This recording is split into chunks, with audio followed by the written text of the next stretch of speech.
The programs are not for every doctor, but for many doctors. The requirements are that you have a practice that has a reasonable number of patients in general, that the patients map one-to-one with most of the time with you as a doctor. It requires that you be in a reasonably strong economic area.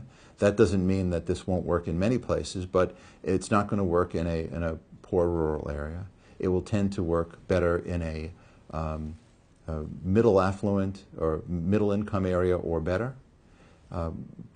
Many practices have a wide variety of ages and income levels of patients, and that's just fine. Remember, the goals here are to transition something in the order of about 3 to 8% of the practice into a hybrid program. And so with that goal in mind, it doesn't require having a practice in the middle of Beverly Hills. It means that the practice has to have some reasonable level of income, but can be in a middle income area. The doctors themselves should be primary care or primary care style physicians. When we say primary care physicians, we're talking about internists, family physicians. If there are any GPs left around, general practitioners, of course they would qualify.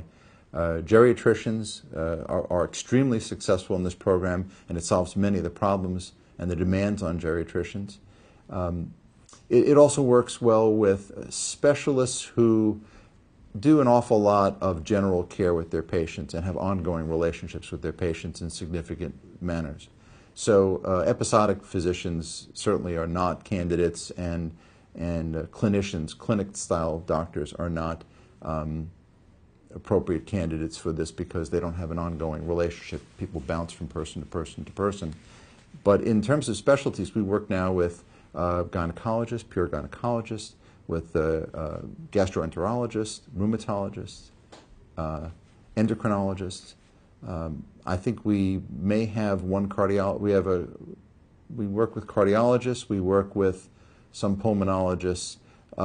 It tends to be more in the adult primary care area, but there are some specialists who are now looking to this because they've been sort of, through their history, they've spent an awful lot of time being more of an internist for their patient as well.